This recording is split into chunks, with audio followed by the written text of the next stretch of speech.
नमस्कार, आपके साथ मैं हूं समीर अब्बास। देश के सबसे बड़े न्यूज नेटवर्क टीवी 9 पर आप देख रहे हैं देश का सबसे बड़ा न्यूज बुलेटिन टॉप 9। इसमें हम आपको दिखाते हैं देश और दुनिया की तमाम अहम खबरें। टॉप 9 में सबसे पहले बात चालबाज चीन और पाकिस्तान की। एलएसी पर विवाद को सुलझाने के लिए कल चीन और भारत के बीच लंबी बातचीत का नतीजा क्या निकला? नेपाल में चीन के खिलाफ क्यों हो रहे हैं विरोध प्रदर्शन? कश्मीर घाटी में आतंक की फैक्ट्री चलाने के लिए पाकिस्तान की नई साजिश क्या है? पाकिस्तान ने करीमा बलोच के शव को चोरी छिपे क्यों दफनाया? चीन और पाकिस्तान से जुड़ी सभी बड़ी खबरें देखते हैं टॉप 9 में। एलएसी विवाद पर भारत और चीन ने कमांडर स्तर की नवे दौर की वार्ता की। ये बैठक भारत में चुशूल सेक्टर के सामने मॉल्डो में हुई। भारत ने अपने सख्त रुख पर कायम रहते हुए चीन से पहले की स्थिति बहाल करने, फिंगर 4 इलाके को खाली करने और देपसांग से सैन्य जमावड़े को हटाने को कहा। जम्मू कश्मीर में कश्मीर टाइगर्स नाम से एक और आतंकी संगठन बन गया है। जैश के एक आतंकी ने वीडियो जारी कर बताया कि उसने नया संगठन बना लिया है, जिसके बाद एजेंसियों ने जांच शुरू कर दी है। 2019 से लेकर घाटी में अब तक 4 नए आतंकी संगठन बन गए हैं। इसमें कश्मीर टाइगर्स, TRF, PAFF और LEM शामिल हैं। जम्मू कश्मीर के सुंदरबनी सेक्टर में 18 जनवरी को पाकिस्तान की गोलीबारी में घायल हुए सेना के जवान निशांत शर्मा इलाज के दौरान शहीद हो गए। वह यूपी के सहारनपुर के रहने वाले थे। यूपी के सीएम योगी आदित्यनाथ ने शहीद के परिवार को 50 लाख रुपए और एक सदस्य को सरकारी नौकरी देने का ऐलान किया है। इसके साथ ही सहारनपुर की एक सड़क का नामकरण भी शहीद निशांत शर्मा के नाम पर किया जाएगा। हिंदुस्तान एरोनॉटिक्स लिमिटेड के चीफ आर माधवन ने कहा कि भारत का हल्का लड़ाकू विमान तेजस चीन के फाइटर प्लेन JF-17 से भी बेहतर है। उन्होंने बताया कि कई देशों ने तेजस विमान खरीदने में रुचि दिखाई है और अगले कुछ सालों में पहला ऑर्डर मिलने की संभावना है। भारतीय वायुसेना को तेजस की आपूर्ति मार्च 2024 से शुरू हो जाएगी। नेपाल में चीन के खिलाफ गुस्सा बढ़ता ही जा रहा है। वहां के नेशनल यूनिटी मूवमेंट ग्रुप ने राजधानी काठमांडू में सर्वे डिपार्टमेंट के सामने विरोध प्रदर्शन किया और चीन के नेपाल में जमीन कब्जे के खिलाफ आवाज उठाई। नेशनल यूनिटी मूवमेंट ने कहा कि चीन नेपाल के हुमला जिले में अवैध निर्माण कर रहा है। पाकिस्तानी सेना ने कराची एयरपोर्ट से एक्टिविस्ट करीमा बलोच का शव अपने कब्जे में लेकर उसे दफना दिया। पाकिस्तानी सेना ने लोगों को करीमा के जनाजे में शामिल नहीं होने दिया। पाकिस्तानी सेना ने लाउडस्पीकर से लोगों को वापस जाने को कहा। पाकिस्तान के बलूचिस्तान में सेना की बर्बरता के खिलाफ आवाज उठाने वाली करीमा बलोच की कनाडा में हत्या कर दी गई थी।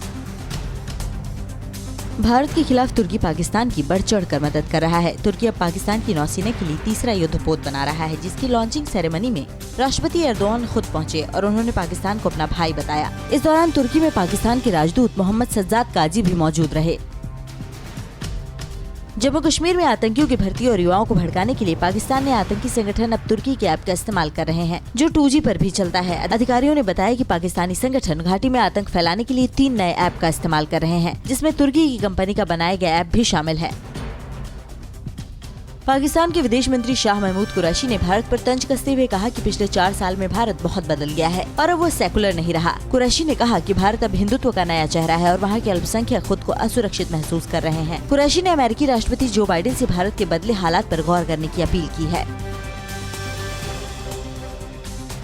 और किसानों की ट्रैक्टर रैली पर किस तरह का है खतरा? मुंबई के आजाद मैदान में आज किसानों की महारैली। गणतंत्र दिवस को लेकर जमीन से आकाश तक रखी जा रही है नजर। देश की बड़ी खबरें देखते हैं टॉप 9 राष्ट्र।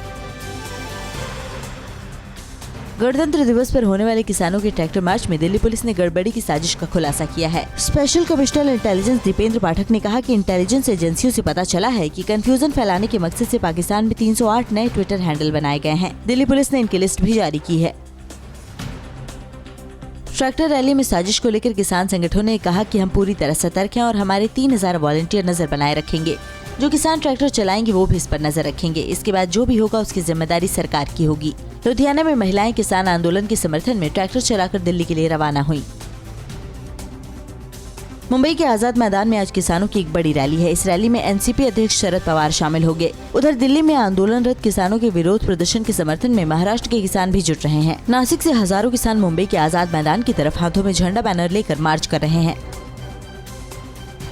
राष्ट्रपति रामनाथ कोविंद आज 72वें गणतंत्र दिवस की पूर्व संध्या पर राष्ट्र को संबोधित करेंगे। राष्ट्रपति का संबोधन शाम 7 बजे से ऑल इंडिया रेडियो के सभी राष्ट्रीय नेटवर्क और दूरदर्शन के सभी चैनलों पर हिंदी और अंग्रेजी में प्रसारित किया जाएगा। पीएम नरेंद्र मोदी आज प्रधानमंत्री राष्ट्रीय बाल पुरस्कार विजेताओं के साथ दोपहर 12 बजे वीडियो कॉन्फ्रेंसिंग के जरिए बातचीत करेंगे। इस मौके पर केंद्रीय महिला एवं बाल विकास मंत्री स्मृति ईरानी मौजूद रहेंगी। इस साल देश भर के 32 आवेदकों को बाल शक्ति पुरस्कार 2021 के लिए चुना गया है। गणतंत्र दिवस परेड 2021 में एक बार फिर डीआरडीओ की महत्वपूर्ण झांकी दिखेगी। डीआरडीओ इस बार राजपथ पर लाइट कॉम्बैक्ट एयरक्राफ्ट नेवी और एंटी टैंक गाइडेड मिसाइल का प्रदर्शन करेगा। इस तरह विमान वाहक और एंटी टैंक गाइडेड मिसाइलों की पूरी फैमिली को देश देखेगा। गणतंत्र दिवस को देखते हुए देश भर में जमीन से लेकर आसमान तक कड़ी सुरक्षा की जा रही है। राजधानी दिल्ली में भी चप्पे चप्पे पर नजर रखी जा रही है। कश्मीर घाटी में सुरक्षा के पुख्ता इंतजाम किए गए हैं। कई जगहों पर वाहनों की रैंडम चेकिंग चल रही है। 26 जनवरी के समारोह को देखते हुए घाटी में सेना अलर्ट पर है। उत्तराखंड के चमोली में भारत चीन सीमा से सटी चौकियों पर पहुंचे मशाल जुलूस का भव्य स्वागत किया गया और भारत माता की जय के जयकारे भी गूंजे। 16 दिसंबर 2020 से विजय दिवस पर शुरू ये मशाल जुलूस अमर जवान ज्योति पहुंचकर संपन्न होगा। भारतीय सेना विजय दिवस की स्वर्ण जयंती मना रही है।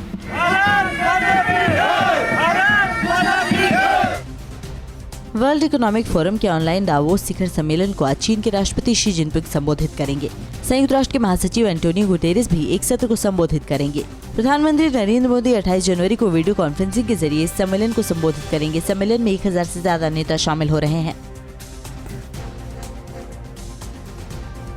पश्चिम बंगाल, तमिलनाडु, असम समेत 5 राज्यों में इस साल विधानसभा चुनाव होने हैं। 5 राज्यों में होने वाले चुनावी रण में हर पार्टी अभी से ही जोर आजमाइश करने में जुटी नजर आ रही। ममता बनर्जी आज कहां करेंगी चुनावी रैली? आसाम दौरे में गृह मंत्री अमित शाह ने कांग्रेस गठबंधन को घुसपैठियों का मददगार क्यों कहा? तमिलनाडु में राहुल गांधी ने आरएसएस बीजेपी को कैसे घेरा?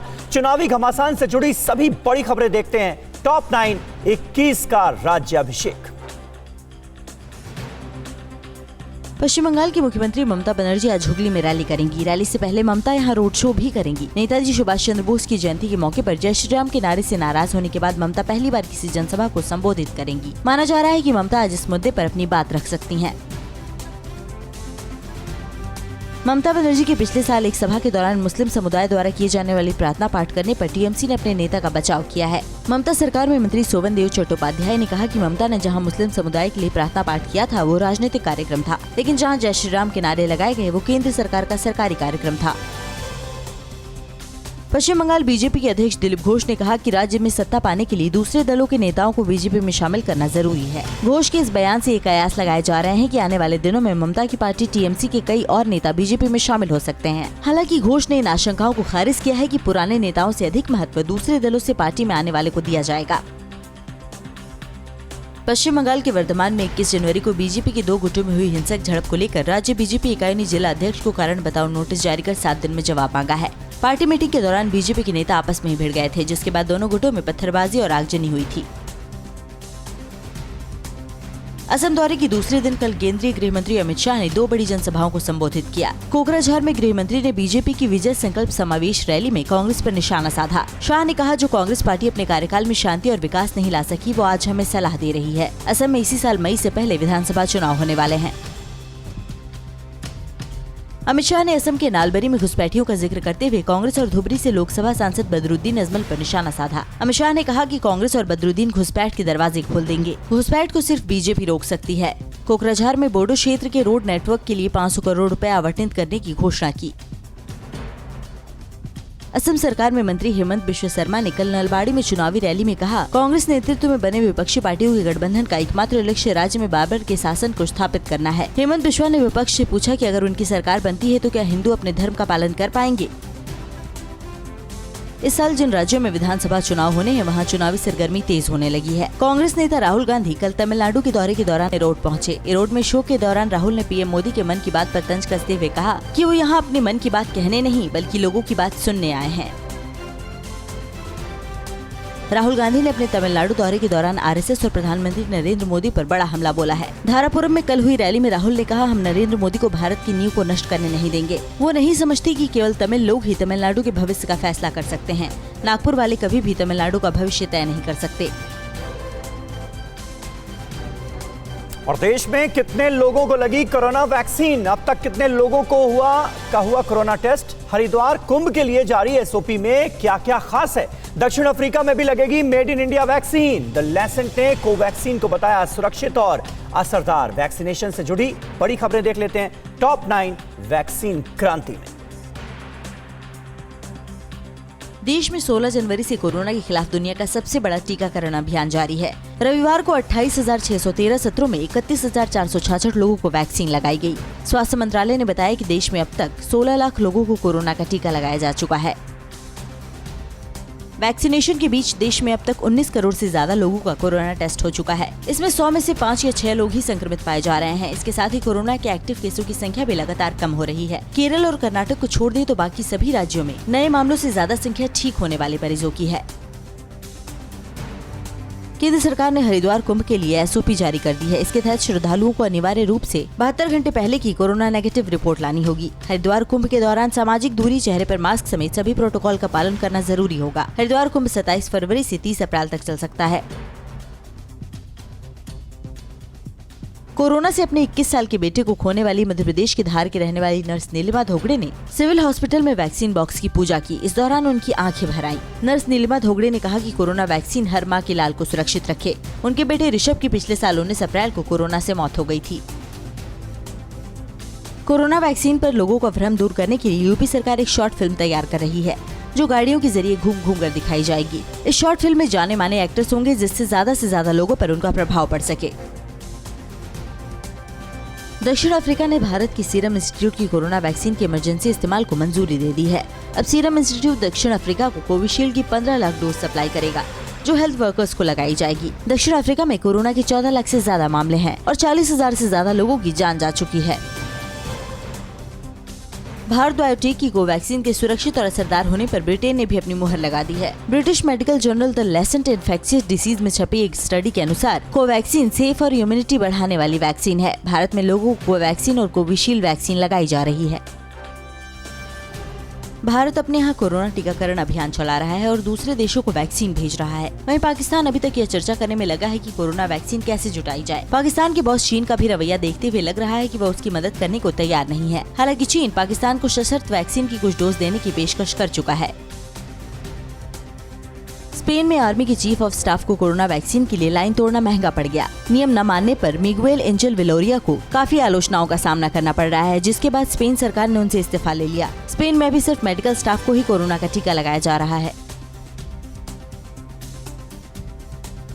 और आज नोएडा के दौरे पर यूपी के मुख्यमंत्री योगी आदित्यनाथ। पिता के इलाज के लिए तेजस्वी यादव ने क्या अपील की और कहां एनकाउंटर के बाद पकड़ा गया शातिर बदमाश। राज्यों की खबरें देख लेते हैं टॉप 9 देश प्रदेश में। यूपी के सीएम योगी आदित्यनाथ आज गौतम बुद्ध नगर का दौरा करेंगे। इस दौरान सीएम योगी नोएडा में होने वाले यूपी दिवस कार्यक्रम में हिस्सा लेंगे और कई परियोजनाओं का शिलान्यास और लोकार्पण करेंगे। नोएडा सेक्टर 33 स्थित शिल्प हाट में यूपी दिवस कार्यक्रम का आयोजन किया गया है। दिल्ली के एम्स में भर्ती बिहार के पूर्व सीएम और आरजेडी अध्यक्ष लालू यादव का इलाज चल रहा है। उनके बेटे तेजस्वी यादव ने ट्वीट कर अपील की है कि राष्ट्रीय अध्यक्ष को डॉक्टरों की देखरेख की ज्यादा जरूरत है, इसलिए किसी भी हालत में एम्स में भीड़ न लगाएं। अभी उन्हें किसी से मिलने की इजाजत नहीं है। कृपया आप जहां हैं वहीं से उनके शीघ्र स्वस्थ होने की प्रार्थना करें। यूपीआईडीएस ने साइबर इकोनॉमिक फ्रॉड के मामले में 2 चीनी नागरिकों को गिरफ्तार किया है। इन दोनों पर मनी लॉन्ड्रिंग में शामिल होने का आरोप है। ये शातिर गिरोह फर्जी आईडी से सिम कार्ड हासिल कर ऑनलाइन खाते खोलकर लेन देन कर रहा था। एटीएस टेरर फंडिंग और हवाला नेटवर्क के लिंक की भी तलाश कर रही है। उत्तर प्रदेश के ग्रेटर नोएडा में पुलिस ने मुठभेड़ के बाद एक जाकिर नाम के शातिर बदमाश को गिरफ्तार कर लिया है। पुलिस ने आरोपी के पास से तमंचा और कारतूस बरामद किए हैं। पुलिस के मुताबिक गिरफ्तार किए गए बदमाश पर कई थानों में संगीन केस दर्ज हैं। फिलहाल पुलिस आगे की कार्रवाई में जुटी है। दिल्ली हवाई अड्डे पर कस्टम अधिकारियों ने 2 शातिर अंतर्राष्ट्रीय हीरोइन तस्करों को गिरफ्तार किया है। पकड़े गए दोनों आरोपी युगांडा के नागरिक हैं। इनके पास से 2 सूटकेस में करीब 9.5 किलो हीरोइन बरामद की गई है। जब्त हीरोइन की कीमत करीब 68 करोड़ रुपए बताई जा रही है। मध्य प्रदेश के दतिया में 55 साल के एक शख्स की गोली मारकर हत्या कर दी गई। दोनों पक्षों में रंजिश के चलते वारदात को अंजाम दिया गया। पुलिस ने शव को पोस्टमार्टम के लिए भेज दिया है और मामले में पुलिस ने 2 आरोपियों को पकड़ा है और मामले की जाँच शुरू कर दी है। बर्फ से ढकी उत्तराखंड की केदार घाटी के जंगल आजकल भीषण आग की चपेट में हैं। जंगलों में लगी आग की वजह से पूरी केदार घाटी में धुंध छा गई है। जगह जगह लगी आग पर वन विभाग काबू पाने में नाकाम दिख रहा है। आग के धुएं के कारण लोगों को सांस लेने में परेशानी हो रही है।